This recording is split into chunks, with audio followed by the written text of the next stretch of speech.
There's a culture of abuse and negligence in abortion facilities across the country. The goal of the regulations is to protect women. What these regulations do is to try to impose such financial burdens on clinics that they are forced to close. Women have a constitutional right to have an abortion during the first trimester.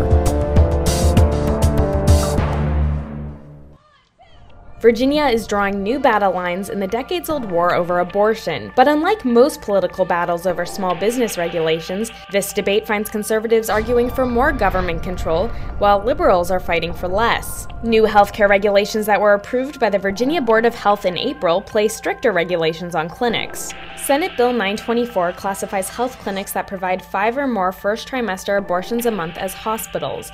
This means they must abide by the same standards as outpatient surgical centers, instead of only complying to the standards for doctors' offices, which is their current classification. This is really necessary in order to ensure that women are being treated with care consistent with their human dignity. Mallory Quigley is the spokeswoman for the pro-life organization Susan B. Anthony List, a group that supports the new bill. However, women's rights advocates are calling foul.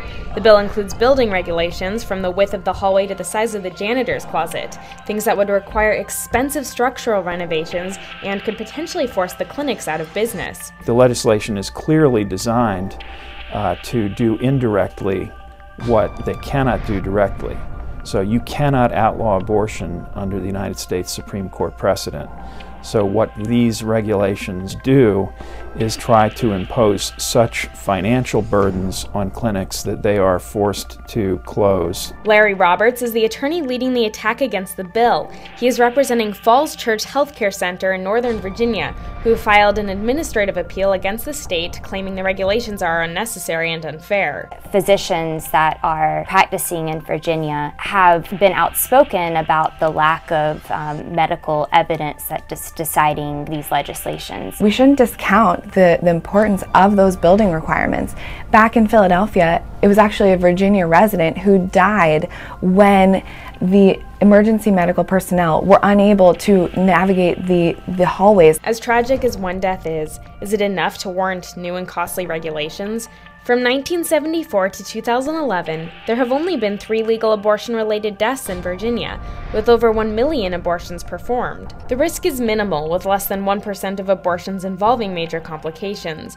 Falls Church has had 0 deaths since its opening in 2002. The mandated renovations would cost Falls Church $2 million, a figure that could put them out of business. In no other instance has the Board of Health applied new regulations to existing clinics or hospitals. It's always been for future facilities. So abortion facilities are being singled out as the only ones where new regulations are imposed on existing facilities that were built properly under the former regulations. 2 out of 20 abortion clinics in Virginia have already closed, citing financial burdens related to the regulations. I think that's a very serious sort of foreshadowing of what could potentially happen. 28 other states have passed similar bills placing strenuous regulations on providers. In so much of government, we hear people saying we need to reduce regulations and lower the burdens on businesses and help small businesses grow. All those principles are thrown out the window when it comes to abortion clinics. Any sort of law that tries to restrict people being able to use their best judgment to make decisions about their bodies is like counter to justice and progress, I think, in the state of Virginia.